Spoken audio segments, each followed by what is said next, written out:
మీరు గనక ఎక్కువ ప్రాపర్టీ ట్రాన్సాక్షన్స్ చేస్తాను అన్నట్లయితే, ప్రాపర్టీలో ఎక్కువగా కొనుగోలు చేస్తాను, అమ్ముతాను అన్నట్లయితే ఐటీ డిపార్ట్మెంట్ కొత్త చేంజెస్ని తీసుకొచ్చింది. దీని గురించి మీరు ఖచ్చితంగా తెలుసుకోవాలి. ఆల్రెడీ మీరు ఒక ప్రాపర్టీకి టోకెన్ అడ్వాన్స్ చేసేశారు. రిజిస్ట్రేషన్ గురించి అన్ని ప్రిపరేషన్స్ అవుతున్నాయి.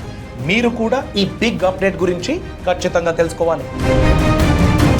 ఐటీ డిపార్ట్మెంట్ ప్రతి ప్రాపర్టీ ట్రాన్సాక్షన్ని ట్రేస్ చేస్తూ ఉంది. అయితే ట్రాకింగ్ అన్నది ఎలా జరుగుతుంది, ఎన్ని స్టేజెస్లో ఐటీ డిపార్ట్మెంట్ మీ ప్రాపర్టీ ట్రాన్సాక్షన్ ఇన్ఫర్మేషన్ని యాక్సెస్ చేస్తుంది, అలానే ప్రాపర్టీ ట్రాన్సాక్షన్ గురించి ఉన్న లిమిట్ ఏంటి, దీని గురించి ఉన్న రూల్స్లో వచ్చిన మార్పులేంటి, 2026 ఏప్రిల్ నుండి ఇవి ఆల్రెడీ ఇంప్లిమెంట్ అయినాయి. ఈ రూల్స్ మీరు ఖచ్చితంగా పాటించాల్సింది. దాని గురించి డీటెయిల్గా ఈ వీడియోలో నేను ఎక్స్ప్లెయిన్ చేస్తాను. సో వీడియో ఎండ్ వరకు తప్పక చూడండి. నమస్కారం, నేను అభిషేక్ రాణా. ఇంతవరకు మన యూట్యూబ్ ఛానల్కి మీరు సబ్స్క్రైబ్ అవ్వకపోతే ఇప్పుడే సబ్స్క్రైబ్ అవ్వండి. అలానే బాస్ వాలా తెలుగు ప్రైమ్ మెంబర్షిప్ స్టార్ట్ అయింది. సో ఎక్స్క్లూజివ్ కాంటెంట్ యాక్సెస్ చేయాలంటే మన ఛానల్ హోమ్ పేజ్ని విజిట్ చేయండి, కిందున్న జాయిన్ బటన్ క్లిక్ చేయండి.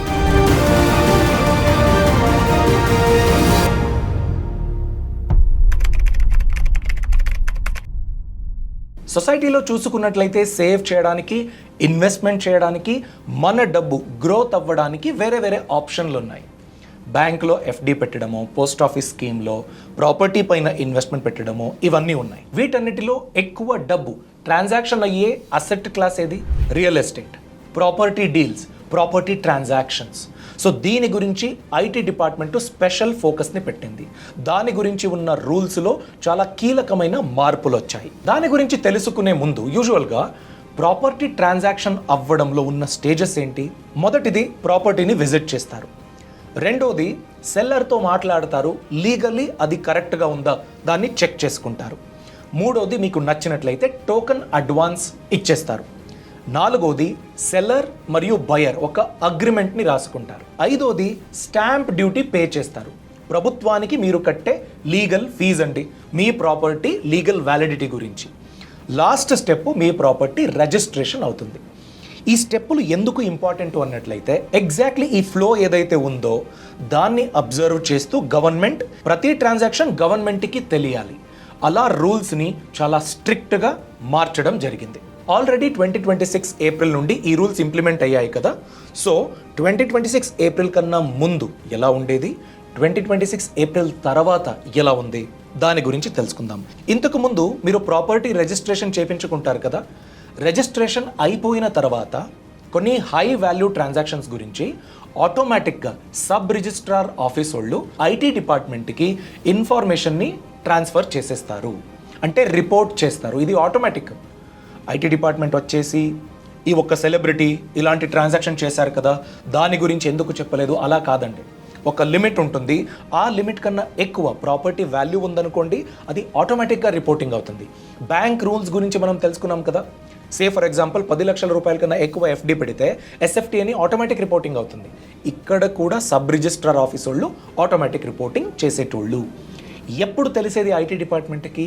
రిజిస్ట్రేషన్ అయిన తర్వాత. కానీ ఇక మీద ప్రొసీజర్ అలా ఉండదండి. రూల్స్లో మార్పులు వచ్చాయి. అదేంటంటే, మీరు స్టాంప్ డ్యూటీ పే చేస్తారు కదా. యూజువల్గా స్టాంప్ డ్యూటీ పే చేసి కొంచెం టైం ఉంటుంది. ఆ రోజే స్టాంప్ డ్యూటీ పే చేసిన తర్వాత అదే రోజు మీరు రిజిస్ట్రేషన్ కూడా చేసుకోవచ్చు. లేదంటే స్టాంప్ డ్యూటీ పే చేసి కొంచెం టైం తీసుకుని దాని తర్వాత కూడా రిజిస్ట్రేషన్ చేయించుకోవచ్చు. ఇంతకుముందు రిజిస్ట్రేషన్ అయిపోయిన తర్వాతే ఈ ఆటోమేటిక్ రిపోర్టింగ్ జరిగేది. ఇక మీద స్టాంప్ డ్యూటీ పే చేస్తారు కదా, ఆ స్టాంప్ డ్యూటీ అన్నది ఎంతైతే ప్రాపర్టీ వాల్యూ ఉందో దానికి తగ్గట్టుగా ఉంటుంది కదా. సో మీరు ఎక్కువ స్టాంప్ డ్యూటీ పే చేస్తే ఎక్కువ వాల్యూ కలిగిన ప్రాపర్టీ రిజిస్ట్రేషన్ అవ్వనుంది అని ఐటీ డిపార్ట్మెంట్కి చాలా త్వరగానే ఇన్ఫర్మేషన్ వెళ్ళిపోతుంది. రిజిస్ట్రేషన్ వరకు వెయిట్ చేయరు. ప్రాపర్టీ అయినా ఇన్వెస్ట్మెంట్ అయినా మనం ఇన్ని రూల్స్లు ఎందుకు ఫాలో చేయాలి? ఫ్యూచర్లో ఎలాంటి ప్రాబ్లం అవ్వకూడదు అనేసి. కానీ కొన్ని సిచ్యువేషన్స్ వితౌట్ రూల్స్ వస్తాయి. మన లైఫ్లో మనం ఎదుర్కొనే ఎమర్జెన్సీస్ అలానే ఉంటాయి. అలాంటి ఎమర్జెన్సీస్ మన ఫ్యామిలీ వాళ్ళకి ప్రాబ్లం అవ్వకూడదు అనేది మీ ఆలోచన అయితే టర్మ్ ఇన్సూరెన్స్, హెల్త్ ఇన్సూరెన్స్ ఖచ్చితంగా ప్లాన్ చేసుకోండి. దీని గురించే పాలసీ బజార్ ఉంది. మీ ఏజ్ చిన్నదై పెద్దగా ఏం జబ్బులు లేవనుకోండి, కేవలం నెలకి 400 నుండి 500 రూపాయలు ప్రీమియం కడితే 1 కోటి రూపాయల వరకు కవరేజ్ మీరు పొందొచ్చు. డిస్క్రిప్షన్ మరియు పిన్డ్ కామెంట్లో లింక్ ఇచ్చాను. క్లిక్ చేసి ఈ ప్లాట్ఫామ్లో ఉన్న 51+ ఇన్సూరెన్స్ పార్ట్నర్స్ వీళ్ళ యొక్క పాలసీస్ని మీరు కంపేర్ చేయొచ్చు. ఇప్పుడే ఆన్లైన్లో మీరు కొనుగోలు చేస్తే అప్ టు 15% డిస్కౌంట్ కూడా పొందొచ్చు. అలానే హెల్త్ ఇన్సూరెన్స్ అండి. నెలకి కేవలం 400 నుండి 500 రూపాయలు ప్రీమియం కడితే డీసెంట్ కవరేజ్ మీరు ఖచ్చితంగా పొందొచ్చు. ఈ ప్లాట్ఫామ్లో 51+ ఇన్సూరెన్స్ పార్ట్నర్స్ ఉన్నారు. వాళ్ళ యొక్క పాలసీని కంపేర్ చేయొచ్చు. ఇప్పుడే ఆన్లైన్లో మీరు కొనుగోలు చేసినట్లయితే అప్ టు 25% డిస్కౌంట్ పొందడానికి అవకాశం ఉంది. 30 మినిట్స్ క్లెయిమ్ సపోర్ట్ ఫెసిలిటీ ఉంటుంది. డెడికేటెడ్ రిలేషన్షిప్ మేనేజర్ ఫెసిలిటీ కూడా దొరుకుతుంది. అందుకే ఆలస్యం చేయకండి. డిస్క్రిప్షన్ మరియు కామెంట్ సెక్షన్లో ఇచ్చిన లింక్ క్లిక్ చేయండి, కంపేర్ చేయండి, టర్మ్స్ అండ్ కండిషన్స్ చదవండి. మీకు సూట్ అవుతే మాత్రమే ప్రొసీడ్ అవ్వండి. Coming back to the topic, ఎంత వాల్యూ కలిగిన ప్రాపర్టీల గురించి ఆటోమేటిక్ రిపోర్టింగ్ అవుతుంది, హై వాల్యూ ట్రాన్సాక్షన్ అని ఎలా వాళ్ళు డిసైడ్ చేస్తారు? ఇంతకు ముందు 30 లక్షల రూపాయల కన్నా ఎక్కువ వాల్యూ కలిగిన ప్రాపర్టీ ఉంటే అది రిజిస్ట్రేషన్ అయితే automatic reporting sub register office వాళ్ళు ఐటీ డిపార్ట్మెంట్కి చేసేటోళ్ళు. ఇక మీద 30 లక్షలు కాకుండా 45 లక్షల రూపాయల కన్నా ఎక్కువ వాల్యూ కలిగిన ప్రాపర్టీ గురించి మీరు స్టాంప్ డ్యూటీ పే చేశారు అన్నట్లయితే ఆ పేమెంట్ అయిన వెంటనే వాళ్ళకు తెలుస్తుంది. ఇలా పేమెంట్ అయిన తర్వాత ఏమవుతుంది? స్టాంప్ డ్యూటీ కట్టేశారు, రిపోర్టింగ్ కూడా అయ్యింది. ఇప్పుడేంటి? మీ ఐటీ రిటర్న్స్, మీ ఇన్కమ్ ప్రూఫ్లు టాలీ చేస్తారు. మ్యాచ్ అవ్వలేదనుకోండి, అలాంటప్పుడు నోటీస్ ఇస్తారు.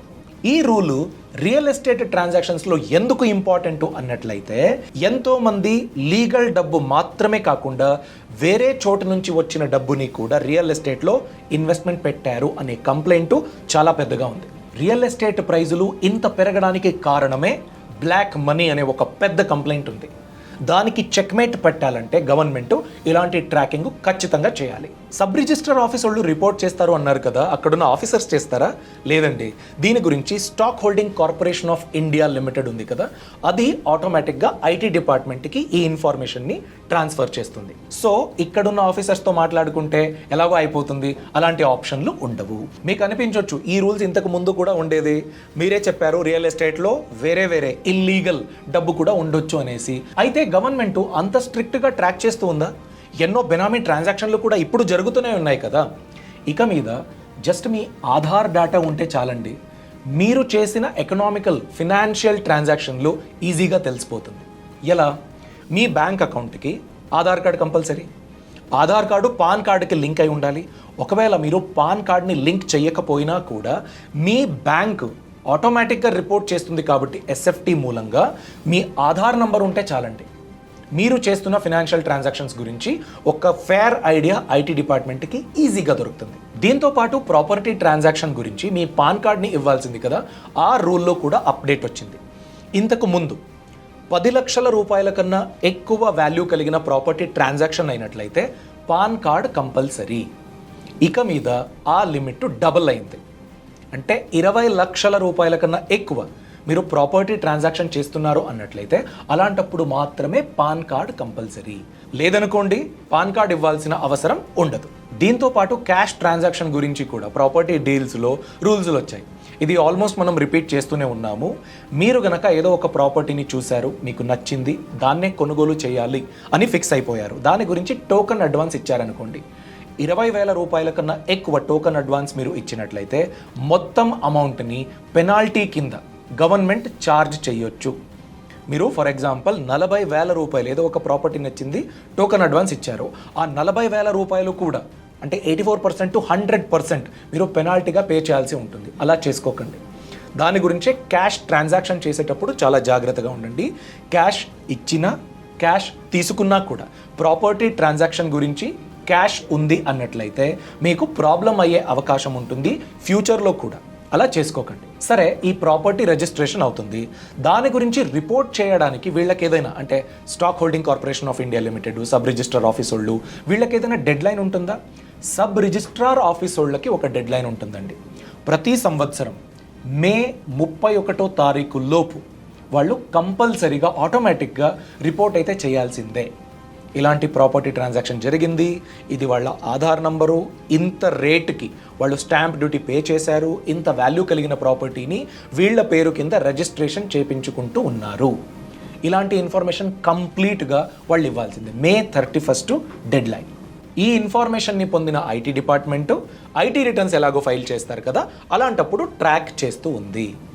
ఏదైనా ఒకవేళ అన్యూజువల్ అనే ప్రాపర్టీ ట్రాన్సాక్షన్ జరిగింది, ఎవరో బెనామీ ట్రాన్సాక్షన్స్ చేసి ఉండొచ్చు అనే ఒక డౌట్ ఉన్నట్లయితే, ఫర్ ఎగ్జాంపుల్ నేను గత 10 సంవత్సరాలుగా ఐటీఆర్ ఫైల్ చేస్తూ ఉన్నాను. సంవత్సరానికి నా ఆదాయం ఒక 5 నుండి 6 లక్షలు అనుకోండి గత 10 సంవత్సరాలుగా.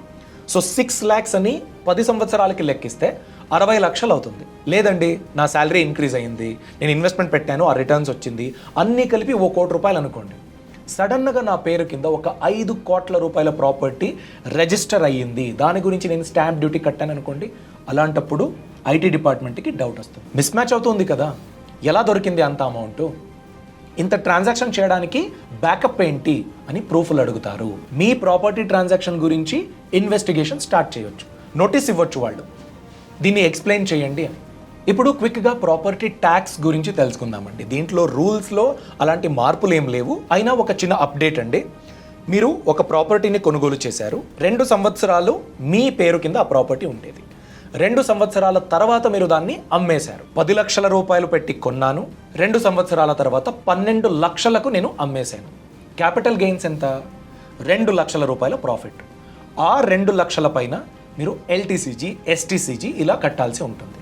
ఎల్టీసీజీ అంటే లాంగ్ టర్మ్ క్యాపిటల్ గెయిన్స్. 24 నెలల తర్వాత మీరు అమ్మారనుకోండి, 2 సంవత్సరాల తర్వాత అమ్మేశారు, అలాంటప్పుడు 12.5% మీరు ట్యాక్స్ కట్టాలి, ఎంతైతే లాభం వచ్చిందో దానిపైన. ఇంకోది షార్ట్ టర్మ్ క్యాపిటల్ గెయిన్స్ అంటే 24 నెలల కంటే ముందు నేను అమ్మేశాను అనుకోండి, అలాంటప్పుడు స్లాబ్ రేట్, మీరు ఏ ట్యాక్స్ స్లాబ్లో వస్తారో అంత మీరు ఎస్టీసీజీ పే చేయాల్సి ఉంటుంది. సేమ్ 2 lakhs 2 సంవత్సరాల కంటే ముందు మీరు అమ్మేశారనుకోండి, దానిపైన స్లాబ్ రేట్ కింద ట్యాక్స్ కట్టాల్సి ఉంటుంది. ఇది ప్రాపర్టీ ట్యాక్స్. ఇంతవరకు మనం డిస్కస్ చేసిన ఈ ప్రాపర్టీ ట్యాక్స్ కట్టేది ఎవరు? ఎవరైతే ప్రాపర్టీని అమ్ముతున్నారో వాళ్ళు కట్టాలి. ఎవరైతే కొనుగోలు చేస్తారో వాళ్ళు కూడా పే చేయాల్సి ఉంటుంది. ఆ కండిషన్ ఏంటి? ఒక ప్రాపర్టీని కొనుగోలు చేశారండి, 1 కోట్ల రూపాయలు ఇన్వెస్ట్మెంట్ పెట్టారు, 1 కోటి ఒక ప్రాపర్టీ కొనుగోలు చేశారు. ఐటీ డిపార్ట్మెంట్కి ఈ ట్రాన్సాక్షన్ గురించి తెలుస్తుంది, మిమ్మల్ని ఎక్స్ప్లెనేషన్ అడుగుతుంది. మీకు ఆ 1 crore రూపీస్ ఎలా వచ్చిందో తెలియదు, చెప్పడానికి మీ దగ్గర సోర్స్ లేదు. మీకు తెలుసు కానీ మీరు చెప్పరనుకోండి, మీరు దాన్ని హైడ్ చేస్తారు. అలాంటప్పుడు ఆ ప్రాపర్టీ వాల్యూ ఎంతైతే ఉంటుందో దాంట్లో 83.25% మీరు పెనాల్టీ పే చేయాల్సి ఉంటుంది. 1 కోటి రూపాయ వాల్యూ కలిగిన ప్రాపర్టీ మీరు కట్టాల్సిన పెనాల్టీ 83 లక్షల రూపాయలు. అలా చేసుకోకండి. దాని గురించే ప్రాపర్గా రూల్స్ ఫాలో అవ్వండి, ఆటోమేటిక్ రిపోర్టింగ్ అవుతుంది. మీరు ప్రభుత్వానికి మోసం చేయడానికి అవకాశం ఉండదు. ప్రాపర్ ప్రూఫ్లు ఉంటే మాత్రమే ప్రాపర్టీ ట్రాన్సాక్షన్లో ముందుకు వెళ్ళండి. ఇల్లీగల్ ట్రాన్సాక్షన్స్ వద్దు, ఫ్యూచర్లో ఎప్పుడైనా మీరు దొరికిపోవచ్చు. అందుకేనండి మీ ప్రాపర్టీ ట్రాన్సాక్షన్ గురించి ప్రాపర్గా ప్లాన్ చేసుకుంటారు, ఎలాంటి ప్రాబ్లం అవ్వకుండా ముందుకు వెళ్తారని నేనైతే ఆశిస్తూ ఉన్నాను. ఈ ఇన్ఫర్మేషన్ మీకు నచ్చినట్లయితే లైక్ చేయండి, మీ అభిప్రాయాన్ని తప్పకుండా కామెంట్ సెక్షన్లో తెలియచేయండి. Thanks for watching, all the best. Brand partnerships and advertising enquiries కోసం brand@bosswala.com కి ఈమెయిల్ చేయండి లేదా 9108014192కి వాట్సాప్ చేయండి. Bosswala. Be the boss.